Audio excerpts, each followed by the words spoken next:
Hi friends, welcome back to our YouTube channel. ಈ design ಯಾವ ಥರ ಹಾಕೋದು ನೋಡೋಣ ಬನ್ನಿ. 120 ಟೈಮ್ಸು ಥ್ರೆಡ್ನ ಸುತ್ಕೋಬೇಕು 120 ಸಲ. ಈ ಡಿಸೈನ್ಗೆ ಸ್ವಲ್ಪ ಪುಟ್ಟದಾಗಿ ದಪ್ಪದಾಗಿ ಬಂದರೆ ತುಂಬ ಚೆನ್ನಾಗಿ ಕಾಣಿಸುತ್ತೆ. ಹಂಗಾಗಿ ನಾನೇನು ಮಾಡಿದ್ದೀನಿ, 120 ಟೈಮ್ಸ್ ಸುತ್ಕೊಂಡಿದ್ದೀನಿ. ಅದನ್ನು ಸುತ್ತಿ ನೀಡಲ್ಗೆ ಹಾಕಿ ತೆಗೆದ್ರೆ ಅದು ಬಂದು 240 ಸ್ಟ್ಯಾಂಡ್ಸ್ ಆಗುತ್ತೆ. ತುಂಬ ಚೆನ್ನಾಗಿ ಕಾಣಿಸುತ್ತೆ ಮಾತ್ರ. ಆ ಥರ ಮಾಡಿದಾಗ ದಪ್ಪದಾಗಿ ಬರುತ್ತೆ. ಆಮೇಲೆ ಇನ್ನೊಂದು ನೀಡಲ್ಗೆ ಏನು ಮಾಡಬೇಕು, ಈ ಜರಿ ಥ್ರೆಡ್ ಬರುತ್ತಲ್ಲ ಗೋಲ್ಡ್ ಕಲರು, ಅದನ್ನು 4 ಟೈಮ್ಸ್ ಸುತ್ತಿ ನೀಡಲ್ಗೆ ಹಾಕೋಬೇಕು. ಅದನ್ನು ನೀಡಲ್ಗೆ ಹಾಕ್ಕೊಂಡು ಕ್ಲಾತಿಂದ ತೆಗಿಬೇಕು. ಇವಾಗ ನೀಡಲಿಂದ ಸೂಜಿಯಿಂದ ತೆಗೆದು ಅದನ್ನು ನಾಟ್ ಮಾಡ್ಕೋಬೇಕು. ನಮಗೆ ಫಸ್ಟು ಎಷ್ಟಕ್ಕೆ ಬೇಕೋ ಅಷ್ಟು ಮೆಷರ್ಮೆಂಟ್ ನೋಡ್ಕೊಂಡು ಕಟ್ ಮಾಡ್ಕೊಬಿಡಬೇಕು. ಕಟ್ ಮಾಡ್ಕೊಂಡು ಆದಮೇಲೆ ನಾಟ್ ಮಾಡ್ಕೋಬೇಕು. ಅದು ನಾಟ್ ಮಾಡ್ಕೊಳ್ಳುವಾಗ ನೀಟಾಗಿ ನೋಡ್ಕೊಳ್ಳಿ, ಸ್ವಲ್ಪ ಗ್ಯಾಪ್ ಕೊಡಬೇಕು. ಫುಲ್ಲು ಬಟ್ಟೆ ಹೆಡ್ಜ್ಗೋಗಿ ನಾಟ್ ಹಾಕ್ಬೇಡಿ, ಒಂದು ಸ್ವಲ್ಪ ಗ್ಯಾಪ್ ಕೊಟ್ಟು ನೀಟಾಗಿ ಗಟ್ಟಿಗೆ ಹಾಕ್ಕೊಳ್ಳಿ. ನಾಟ್ ಬಿಚ್ಕೋಬಾರ್ದು. ಆ ಥರ ನೋಡಿ ಸ್ಟಿಫಾಗಿ ಗಟ್ಟಿ ಕಟ್ಟಿ. ಅಲ್ಲಿ ನಾನು ಒಂದು ನೀಡಲ್ಲಿ ಹಾಕಿ ತೋರಿಸ್ತೀನಿ ನಿಮಗೆ. ನೋಡಿ, ಇವಾಗ ಅಷ್ಟು ಗ್ಯಾಪ್ ಇದ್ದರೆ ಸಾಕು. ಅಂದರೆ ನೀವು ಎಷ್ಟು ಥ್ರೆಡ್ ಸುತ್ಕೊಂಡಿರ್ತೀರ ಅದ್ರ ಮೇಲೆ ಹೋಗುತ್ತೆ. ತುಂಬ ಗ್ಯಾಪ್ ಕಡಿಮೆ ಆಗಿಬಿಟ್ರೆ ಅಲ್ಲಿ ನಾವು ಥ್ರೆಡ್ ತೆಗಿಯೋಕ್ಕಾಗಲ್ಲ. ನಾನು ಅವಾಗೆ ತೋರಿಸಿದ್ನಲ್ಲ, ಸುತ್ಕೊಂಡಿದ್ನಲ್ಲ, ಅದೇ ಥ್ರೆಡ್ನ ಅಲ್ಲಿಂದ ಬಟ್ಟೆಗೆ ಹಾಕ್ಬಾರ್ದು. ಬೇಬಿ ಕುಚ್ಚಿದ್ರೆ ಬಟ್ಟೆಗೆ ಹಾಕ್ತೀವಲ್ವ, ಈ ಡಿಸೈನ್ಗೆ ಅದು gold colour thread cut knot ಹಾಕ್ಕೊಂಡಿದ್ದೀನಲ್ಲ, ಅಲ್ಲಿ ಹಾಕ್ಕೋಬೇಕು ಥ್ರೆಡ್ನ.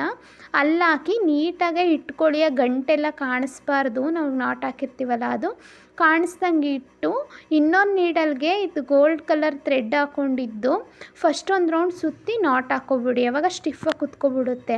ಆಮೇಲೆ ಒಂದು 3 ಸಲ ಸುತ್ತಿ, ಆಮೇಲೆ ಒಂದು 3 ಸಲ ಚೆನ್ನಾಗಿ ನಾಟ್ ಮಾಡಿ, ಗಟ್ಟಿಗೆ ನಾಟ್ ಮಾಡಿ ಹಿಂದೆ ಲಾಕ್ ಮಾಡಿಬಿಡಿ. ನೀವು ನಾಟ್ ಮಾಡ್ತಿರಲ್ಲ, ಅದು ಯಾವಾಗೂ ಹಿಂದಕ್ಕೆ ಹೋಗಬೇಕು. ಮುಂದೆ ಬಂದರೆ ಅಷ್ಟು ಫಿನಿಶಿಂಗ್ ಚೆನ್ನಾಗಿ ಕಾಣಿಸಲ್ಲ, ಒಂಥರ ಮೆಸ್ಸಿ ಥರ ಕಾಣಿಸುತ್ತೆ. ಫುಲ್ ಎಲ್ಲ ನಾಟು ಎಲ್ಲ ಕಟ್ಟಿ ಎಲ್ಲ ಆದಮೇಲೆ ನೀವು ಹಿಂದೆ ನಾಟ್ ಮಾಡಿರ್ತೀರಲ್ಲ, ಅಲ್ಲಿ ಸ್ವಲ್ಪ ಗ್ಲೂ ಹಾಕ್ಬಿಡಿ. ಇಲ್ಲಾಂದರೆ ಅಷ್ಟು ಚೆನ್ನಾಗಿ ಕಾಣಿಸಲ್ಲ. ನಿಮ್ಗೆ ಈ ಡಿಸೈನ್ ಯಾವ ಥರ ಐತೆ ಅಂತ ಕಾಮೆಂಟ್ ಮಾಡೋದು ಮಾತ್ರ ಮಿಸ್ ಮಾಡಬೇಡಿ. ನಾನು ಇವಾಗ ಹೆಂಗೆ ವೀಡಿಯೋದಲ್ಲಿ ತೋರಿಸ್ತಾ ಇದ್ದೀನೋ ಸೇಮ್ ಅದೇ ಥರ ಮಾಡಿ. ನಿಮ್ಗೇನಾರ ಈ ವಿಡಿಯೋ ಇಷ್ಟ ಆದರೆ ಸಬ್ಸ್ಕ್ರೈಬ್ ಮಾಡ್ಕೊಂಡು ನೋಡಿ. ಇನ್ನು ಇದೇ ಥರ ಡೈಲಿ ಒಂದೊಂದು ವೀಡಿಯೋಸ್ ಅಪ್ಲೋಡ್ ಮಾಡೋಕ್ಕೆ ಟ್ರೈ ಮಾಡ್ತೀನಿ. 40 ಡೇಸ್ 40 ಕುಚ್ ಡಿಸೈನ್ ಸೀರೀಸ್ ಅಂತ ಸ್ಟಾರ್ಟ್ ಮಾಡಿದ್ದೀನಿ. 40 ಡೇಸು ಮಿಸ್ ಮಾಡ್ದಂಗೆ ಅಪ್ಲೋಡ್ ಮಾಡ್ತೀನಿ. ಆಮೇಲೆ ನಮಗೆ ಏನು ಲೆಂತ್ ಬೇಕೋ ಆ ಲೆಂತ್ಗೆ ಕಟ್ ಮಾಡ್ಕೋಬೇಕು.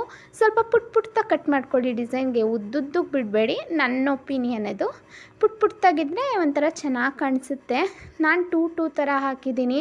ನೀವು ಒನ್ ಗ್ರೀನ್ ಹಾಕಿ 3 ಆರೆಂಜು, 1 ಗ್ರೀನು 3 ಆರೆಂಜ್ ಈ ಥರ ಹಾಕ್ಬೋದು. 2 ಹಾಕ್ಬೋದು, 3 ಹಾಕ್ಕೋಬೋದು. ಅಂದರೆ ಅದೆಲ್ಲ ಡಿಪೆಂಡ್ಸ್ ನಿಮ್ಮ ಮೇಲೆ ಹೋಗುತ್ತೆ. ಯಾವ ಥರನಾರು ಮಿಸ್ ಮ್ಯಾಚ್ ಮಾಡ್ಕೋಬೋದು. ಈಗ ಬೇಬಿ ಕುಚ್ಚಲ್ಲಿ ಮಾಡ್ತೀವಲ್ಲ ಆ ಥರ ತುಂಬ ಚೆನ್ನಾಗಿ ಕಾಣಿಸುತ್ತೆ. ಈ ಡಿಸೈನ್ ಯಾವ ಥರ ಐತೆ ಅಂತ ನೋಡಿ ಕಾಮೆಂಟ್ ಮಾಡಿ. ಸಬ್ಸ್ಕ್ರೈಬ್ ಮಾಡದೆ ನೋಡ್ತಾ ಇದ್ದರೆ ಈಗಲೇ ಸಬ್ಸ್ಕ್ರೈಬ್ ಮಾಡ್ಕೊಂಡು ನೋಡಿ. Thank you for watching.